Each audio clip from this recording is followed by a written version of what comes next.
सदर ट्रंप ने एक और बात की। उन्होंने कहा कि ईरान को जौहरी असासों की इजाज़त दी गई तो सारी दुनिया को देनी पड़ेगी। उन्होंने ये भी कहा कि एक हफ्ते के अंदर अंदर हम लोग एक नतीजे पे पहुंचने वाले थे और हम लोग इस जो मुआहिदा है उसके भी बहुत करीब पहुंच गए थे, और उनको ये भी लग रहा है कि एक हफ्ते के अंदर ईरान न्यूक्लियर पावर भी शायद ना बन जाता। हमारे साथ डॉक्टर कमर चीमा साहब भी मौजूद हैं। मसूद खान साहब हमारे साथ ही रहिएगा। डॉक्टर कमर चीमा साहब, सबसे पहले आपसे ये जानना चाहूँगा, आज की ये मुलाकात आपकी नज़र में कितनी इंपॉर्टेंट थी? देखें जी, ये गेम चेंजिंग है और बहुत बड़ी मुलाकात। पाकिस्तान और अमेरिका की तारीख में कभी ऐसी मुलाकात पहले नहीं हुई कि जिसमें पाकिस्तान के sitting army chief field marshal को किसी अमेरिकी सदर ने इस तरह स्पेशल इनवाइट किया हो खाने के टेबल पे, लंच पे, और शुक्रिया अदा किया।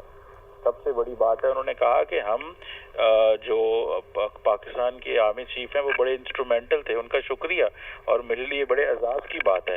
देखिए, डोनाल्ड ट्रंप साहब जो हैं वो अमन पसंद बंदे हैं, वो अमन चाहते हैं और भारत को वो पैगाम दे रहे हैं कि पाकिस्तान के साथ अब अमन के साथ रहें।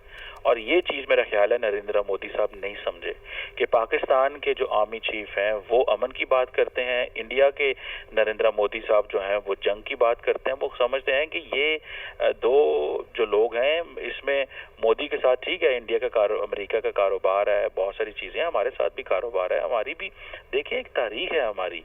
हमने और अमेरिका ने मिलकर इस खित्ते के लिए अमन में काम किया है, और एवं नहीं अमेरिकी सदर डोनाल्ड ट्रंप कांग्रेस में पहले खिताब पे ये कहते थे कि शुक्रिया पाकिस्तान, ये thanks to the Pakistani leadership. अगले दिन जो उन्होंने बात की थी कि पाकिस्तान के अंदर बड़ी मजबूत लीडरशिप, और आपको पता है डोनाल्ड ट्रंप साहब जो है वो मजबूत, ताकतवर, ब्रेव लोगों को पसंद करते हैं, और उनको पता है कि इस जंग के अंदर पाकिस्तानी जो है वो एक ब्रेव नेशन के तौर पर इमर्ज किए हैं। सिर्फ लीडरशिप ने ब्रेवरी नहीं दिखाई, पाकिस्तानी कौम ने भी ब्रेवरी दिखाई कि एक अपर हैंड था। देखिए, हमारा भारत के ऊपर एक अपर हैंड था, इसके बावजूद हम सीज फायर पे बात मान गए।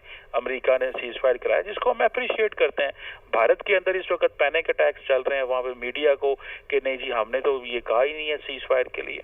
तो मेरा ख्याल है कि डोनाल्ड ट्रंप साहब का आज आसिम को मिलना, और उन्होंने ये भी कहा है कि जनाब हम तो इनके साथ मिलके तो इकोनॉमी का मुआहदे भी करने जा रहे हैं। सो वो पाकिस्तान के साथ देखें, वो अमन चाहते हैं, वो इस खित्ते के अंदर स्टेबिलिटी चाहते हैं, और जंग भी उनके लिए बंद करवाना इम्पोर्टेंट था। दूसरा जारी बात है, तजारती मुआहदा भी पाकिस्तान के लिए करना इम्पोर्टेंट है। तो मैं समझता हूँ कि जनरल आसिम मुनीर एक स्टेट्समैन का जो करैक्टर है उनका सामने आया है। उन्होंने एक, हम सुनते थे कि जी मिलिट्री डिप्लोमेसी की बड़ी इंपॉर्टेंट बात होती थी। मैं समझता हूँ कि एक सोल जो उनकी पर्सनालिटी सामने आई है, एक स्टेट्समैन की पर्सनालिटी है, जिस तरह वो दुनिया के सामने आज गए हैं। जब मैदान जंग हो तो जनरल आसिम मुनीर अपनी लीडरशिप वहां दिखा बैठे। अगर डिप्लोमेटिक फ्रंट है, अगर ग्लोबल लीडरशिप को मिलना है, तो जनरल आसिम मुनीर ने अपनी जो पोजीशन है वो दिखाई है।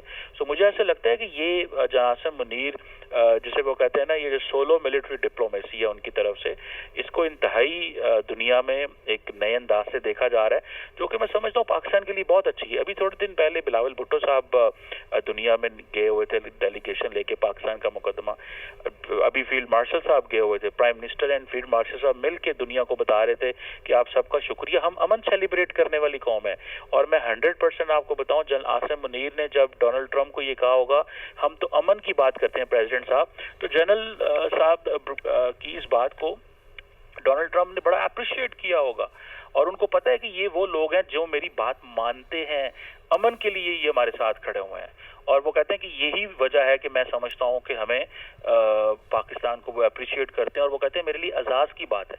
देखिए, ये कब होता है ऐसे कि कोई अमेरिकी सदर जो है वो एक दूसरे मुल्क के मिलिट्री लीडरशिप को ये कहे कि इनसे मिलना मेरे लिए एजाज की बात है। तो ये बहुत बड़ी डेवलपमेंट है, मैं समझता हूँ पाकिस्तान के लिए, और ये पाकिस्तान के लिए एक डिफाइनिंग मोमेंट है। मैं कहता हूँ जी, अभी ये सिचुएशन जो इस वक्त इंडिया, पाकिस्तान और साउथ एशिया की बनी हुई है, इसमें आपको मैं बड़ी क्लैरिटी से बता रहा हूँ कि tables have been turned. Table जो है ना वो टर्न हो गए हैं। इंडिया के अंदर बहुत पैनिक है। आज भी इंडियन मीडिया जो है वो नरेंद्र मोदी साहब की और ट्रंप साहब की जो कल 35 मिनट की फोन कॉल थी, क्लैरिफिकेशंस दे रहे हैं पिछले 10 मई से लेके आज तक, आज 19 मई जून हो गई है, 1 महीना और 10 दिन हो गए हैं कि इंडिया और इंडियन गवर्नमेंट और इंडियन मीडिया क्लैरिफिकेशंस दे रहा है। नहीं, कभी वो कहते हैं हमारे जहाज इतने गिरे हैं, कभी कहते हैं नहीं गिरे, कभी वो कहते हैं हाँ गिरे हैं, कभी वो कहते हैं सीज फायर नहीं करवाया अमेरिका ने, कभी वो कहते हैं कि हाँ जी अमेरिका ने हमारी बात करवाई। सो मेरा ख्याल है कि पाकिस्तान का जो किरदार है दुनिया के सामने बहुत खुल के उभर के सामने आया है। इसको जितना अप्रिशिएट किया जाए उतना ही अच्छा है। और ये स्टेबिलिटी है, देखिए अमेरिका पाकिस्तान के अंदर पॉलिटिकल स्टेबिलिटी देखना चाहता है और उसके लिए देखें उन्होंने हमें ग्लोबल फाइनेंशियल इंस्टीट्यूशंस में हमारी मदद की है, जिस चीज को अप्रिशिएट करना चाहिए। और पाकिस्तान भी अमेरिका का पार्टनर रहा है। और डॉक्टर साहब ये कितना बड़ा तमाचा है, मतलब इसमें कोई शक नहीं कि ये सबूत है अमेरिका इलाकाई इस्तेहकाम को बरकरार रखने के लिए पाकिस्तान के किरदार से बखूबी आके वाकिफ है। इंडिया की जानिब से किसी को नहीं बुलाया गया, ये कितना बड़ा तमाचा है इंडिया के मुंह पर। और पाकिस्तान की ये कितनी बड़ी कामयाबी है कि फील्ड मार्शल का शुक्रिया अदा करने के लिए बुलाया भी गया और उन्होंने आगे से कहा कि ये मेरे लिए एजाज की बात है कि मैं फील्ड मार्शल सैयद आसिम मुनीर से मुलाकात कर रहा हूँ। मैंने देखे ना जी, ये इंडिया के लिए मैं तो कह रहा हूँ इंडिया के अंदर पैनिक अटैक हो गए मीडिया को, वो तो अब उनको समझ नहीं आ रही। अब अच्छा वो चाहते हैं कि जब हम अग्रेसर होंगे ना, जब हम जंग की बात करेंगे तो शायद इससे कोई हम पता नहीं ताकतवर लगेंगे। देखिए अमन की बात करने वाला ताकतवर होता है। डोनाल्ड ट्रंप को पता है कि जनरल आसिम मुनीर ताकत रखते हैं, पाकिस्तान की अफवाज ताकत रखते हैं, पाकिस्तान एक जौहरी मुल्क है, ताकत रखने के बावजूद अमन की बात करता है। ये बात जो है वो डोनाल्ड ट्रंप को अच्छी लगती है। और मैं समझता हूँ कि अमेरिका देखें दुनिया में एक बड़ा प्लेयर है।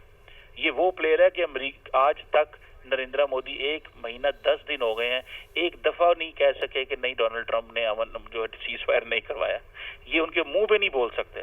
सो मैं समझता हूँ कि this is something very big for Pakistan और सारे पाकिस्तानियों के लिए बड़े इम्पोर्टेंट अहम सिचुएशन है हमारे सामने कि इस वक्त हम इसके अमेरिकी वो जिसे कहते हैं ना अमेरिकी सदर का ये जो हमें कहना कि शुक्रिया जनरल आसिम मुनीर और कहना कि इनका किरदार बड़ा इम्पोर्टेंट था और ये मजबूत आदमी हैं, ये ब्रेव हैं। देखिए जब जनरल आसिम मुनीर की तारीफ हो रही है तो पूरे पाकिस्तान की तारीफ हो रही है। पूरे का पूरा पाकिस्तान आज खुश है।